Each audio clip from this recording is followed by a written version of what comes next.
India Pakistan ബന്ധം താറുമാറായി തുടരുന്നതിനിടെ പശ്ചിമേഷ്യൻ രാജ്യങ്ങളിലും ആഭ്യന്തര കലാപവും സംഘർഷവും തുടരുകയാണ്. ഇസ്രായേൽ പാലസ്തീൻ പ്രശ്നത്തിന്റെ മൂർച്ച കുറഞ്ഞെങ്കിലും ഇറാൻ, ലെബനൻ, തുർക്കി ഉൾപ്പെടെയുള്ള രാജ്യങ്ങളിലെ സാഹചര്യം മോശമാണ്. ഇന്ത്യയിൽ നിന്ന് തിരിച്ചടി നേരിട്ട പാകിസ്ഥാന് അഫ്ഗാനിസ്ഥാനിലെ താലിബാൻ ഭരണകൂടത്തിൽ നിന്ന് ലഭിക്കുന്നതും ഇതേ മറുപടി തന്നെയാണ്. വർഷങ്ങളുടെ പിരിമുറുക്കത്തിന് അയവ് വരുത്തി ഇന്ത്യയും ചൈനയും അടുക്കുന്ന സാഹചര്യത്തിന് ലോകം സാക്ഷിയാകുകയാണ്.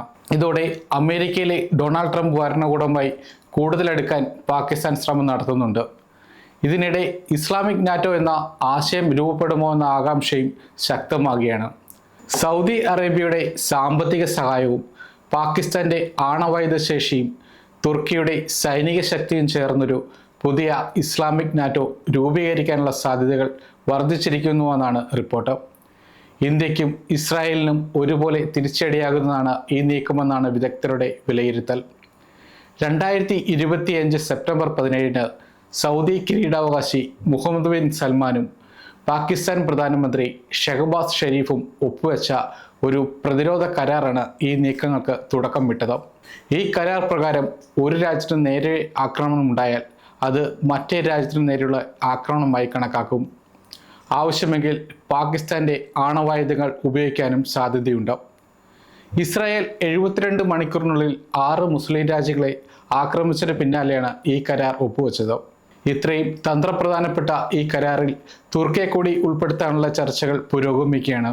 അങ്ങനെ സംഭവിച്ചാൽ പുതിയ കൂട്ടായ്മയുടെ രൂപീകരണമാകും ഉണ്ടാകുക. തുർക്കി ഈ കൂട്ടായ്മയിൽ പങ്കാളിയാകാനുള്ള സാധ്യതകൾ വർദ്ധിച്ചിരിക്കുകയാണ്. ബ്ലൂംബർഗ് റിപ്പോർട്ടുകൾ പ്രകാരം ചർച്ചകൾ വളരെയധികം മുന്നോട്ട് പോയി കഴിഞ്ഞു. ഈ കരാർ യാഥാർത്ഥ്യമായാൽ സൗദി അറേബ്യ, പാകിസ്ഥാൻ, തുർക്കി രാജ്യങ്ങൾ ചേർന്നൊരു ശക്തമായ കൂട്ടായ്മ രൂപീകരിക്കും. സൗദി അറേബ്യയും തുർക്കിയും സുന്നി ഭൂരിപക്ഷ രാജ്യങ്ങളാണ്. പലപ്പോഴും മറ്റ് സുന്നി രാജ്യങ്ങളുടെ നേതൃത്വത്തെ ചൊല്ലി ഇരുവർക്കുമിടയിൽ അഭിപ്രായ വ്യത്യാസങ്ങളുണ്ടായിരുന്നെങ്കിലും സമീപ വർഷങ്ങളിൽ സാമ്പത്തിക വ്യാപാര പങ്കാളിത്തത്തിലൂടെ ബന്ധം മെച്ചപ്പെടുത്തിയിട്ടുണ്ട്. ജനുവരി 8 ഇരു രാജ്യങ്ങളും നാവിക സഹകരണത്തെക്കുറിച്ച് കൂടിക്കാഴ്ച നടത്തുകയും ചെയ്തു. ലോകരാജ്യങ്ങൾ സ്വീകരിക്കുന്ന നിർണായക നിലപാടുകൾ, അമേരിക്കയുടെ മാറിക്കൊണ്ടിരിക്കുന്ന നിലപാടുകൾ, മിഡിൽ ഈസ്റ്റിലെ സുരക്ഷാ പ്രശ്നങ്ങൾ എന്നിവയെല്ലാം ഇസ്ലാമിക് നാറ്റോ എന്ന കൂട്ടായ്മ രൂപീകരിക്കുന്നതിന് കാരണമാകുന്നുണ്ട്. ഈ കൂട്ടായ്മ രൂപീകൃതമാകുകയും മറ്റ് രാജ്യങ്ങൾ പങ്കാളികളാകുകയും ചെയ്താൽ ഇന്ത്യയുടെ സുരക്ഷയ്ക്ക് തന്നെ ഭീഷണിയാകും. ലോകത്തിലെ ആദ്യ 20 സാമ്പത്തിക ശക്തികളിൽ ഒന്നായ സൗദി അറേബ്യ കൂട്ടായ്മയ്ക്ക് സാമ്പത്തിക സഹായം നൽകാനുള്ള സാധ്യതയാണ് വിദഗ്ധർ ചൂണ്ടിക്കാട്ടുന്നത്. ആണവായുധ ശേഷിയുള്ള ഏക മുസ്ലിം രാജ്യമായ പാകിസ്ഥാൻ ആണവായുധങ്ങളും ബാലിസ്റ്റിക് മിസൈലുകളും സൈനിക പിന്തുണയും നൽകും. തുർക്കി തങ്ങളുടെ സൈനിക സാങ്കേതിക വിദ്യയും അനുഭവ പരിചയവും പങ്കുവയ്ക്കും. അമേരിക്കയുടെ നേതൃത്വത്തിലുള്ള നാറ്റോയിൽ അംഗമായ തുർക്കിക്ക് അമേരിക്ക കഴിഞ്ഞാൽ നാറ്റോയിലെ ഏറ്റവും വലിയ രണ്ടാമത്തെ സൈന്യമുണ്ടാവും. മികച്ച ഡ്രോൺ സംവിധാനങ്ങൾ തുർക്കിക്കുണ്ടാവും.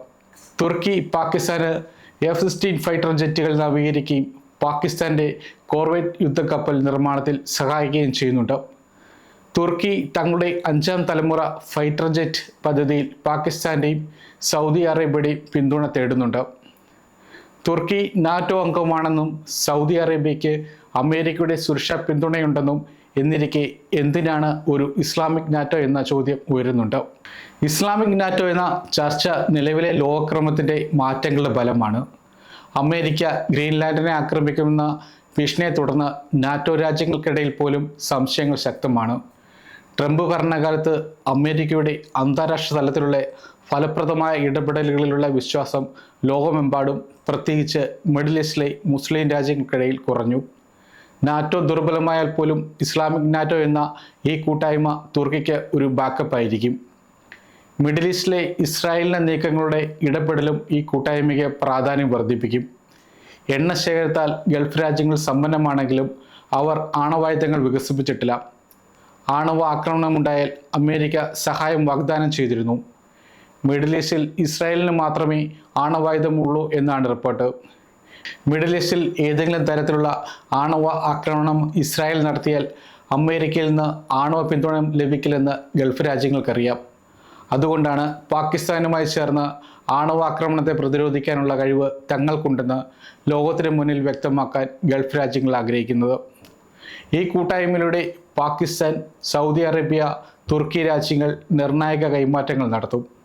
ഇന്ത്യയുമായുള്ള ഏതെങ്കിലും തരത്തിലുള്ള സംഘർഷമുണ്ടായാൽ സൗദിയിൽ നിന്ന് പാകിസ്ഥാന് സാമ്പത്തിക സഹായം ലഭിക്കും. പകരമായി സൗദി അറേബ്യയ്ക്കും തുർക്കിക്കും പാക് ആണവായുധങ്ങളുടെ സുരക്ഷയായിരിക്കും ലഭ്യമാകുക. ഈ കാരണം കൊണ്ട് മുസ്ലിം രാജ്യങ്ങൾക്കിടയിൽ ഒരു സൈനിക സംഘം രൂപീകരിക്കുന്നത് ഇന്ത്യക്ക് ഒരിക്കലും സുരക്ഷിതമല്ല. സമയം മലയാളം വാർത്തകൾ ഇനി ടൈംസ് ഓഫ് ഇന്ത്യ സൂപ്പർ ആപ്പിലും. ഇതിനായി പ്ലേ സ്റ്റോറിൽ നിന്നോ ആപ്പ് സ്റ്റോറിൽ നിന്നോ times of India app install ചെയ്യൂ. മലയാളം ഭാഷ തിരഞ്ഞെടുക്കൂ. വാർത്തകൾ ആസ്വദിക്കാം. എല്ലാം ഇനി സമയത്തിൽ.